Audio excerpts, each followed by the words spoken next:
Hello my beautiful Voidian children, I am back with another video, and it looks like somebody may have made this for the creator, or the creator made it themselves.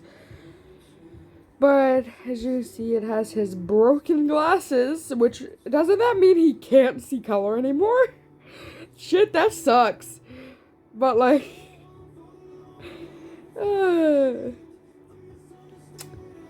that's not even. I could easily fix those. Not even gonna lie about that. What? Get the fuck out of here. I I can't tell you how many times I've accidentally popped the lens out of my glasses and just popped it right back in before. Y'all need help with that? Chapter 10. George is found. Wackety. I don't know why I said that like that. I'm retarded. By now, the brunette had gotten a good distance away from where Dream had taken him. The same old, now broken clout goggles on his forehead as he walked, a good amount of blood from his forehead drying on the side of his face. You better hope you ain't got too much blood loss. You gonna die. But he's got adrenaline right now. I bet you as soon as he gets somewhere where he can rest, he gonna be out. He got way too much adrenaline at the moment. Yeah.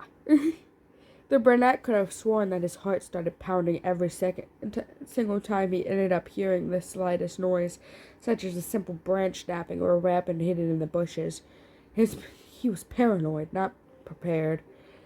A little reference to the last freaking thing where Dream was going around, as he walked a decent amount of the way, looking around at his surroundings, jerking his head around when he would hear the sound of a wolf running by. The brunette tried not to pay attention to the animal. It was only one, after all. As George turned his head, he ends up spotting the land in which he lived in. It had been close by, but he hadn't realized until now that the male's vision, not even wide enough to look at all of his small land, including the other nations, in one glance without taking a step. Get the fuck out of here, you freaking ad! Without taking a step back first. It was the nation in which he called home. The quiet and peaceful male looked at the sight and the beauty of the crimson sunset for a long moment. Potato. Okay. Everything seems so peaceful. As the day goes by, it was home. George was home. Oh, that's so sweet.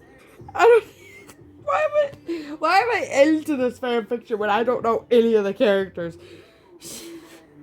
The Columbine male was homesick only for a few days of being missing. He was lucky that he hadn't been gone for long. After taking a long breath and looking out the beautiful sight before him, George starts running towards the mix of large and small buildings that his allies had built together. George wasn't in a huge rush, but he didn't want to take his time walking home. He longed to lie back in his bed, big, comfortable bed, and wake up to the sun popping through his room's window. The thought of the sense of calmness to George's subconscious as he runs down the small hill. Suddenly, his calm, quiet was stripped away by the sound of a crash. Two bodies colliding into him. Hey, he ran into somebody. That's a huge oof. The force caused George to fall back in the cold grass with his white gloves falling as he rolled down the hill for 3 seconds. Oh, that's an oof. The other person fell back as well, rubbing his head and luckily not rolling up the hill like George did. Hey, fucking watch it, the voice yells in a raspy and deep tone, which was unlike his usual slightly higher-pitched tone of voice. The male then picked himself up, brushing his slap off. As he does so, the male slowly lowers his head, only to see a familiar pair of goggles on the grass. They were missing lenses, but seemed nowhere to be found. It took only a few seconds before the grumbling and the man realized that he'd run into his old friend, George Not Found. Once realization does hit, the short of dark male walks down the hill and leans down and holds his hand out. His sharpened axe aimed down to the ground in his left hand, and away from the slightly taller male. Alex does this in a way to show George that Alex wasn't threatening him, only trying to help. George happened to have to roll into a pile of brown and orange fallen leaves, or a leaf or two in his head. As he groans weakly, he looked up at the Hispanic male under his eyes and a weak tone from his voice when he spoke. All of this, he had been gone for a little over a day. Alex, the older man muttered as a sly and happy quackity grins. Oh my, he grins widens. So I guess that means the male squeaks in a raspy tone. George is fat. I can't with that freaking pun though, guys. Anyway. Alright, George came home. Oh my George came home. George came home. George not found, more like George came home. Teehee. Everybody just be like, George, no help, please. No. I can't do this. Okay.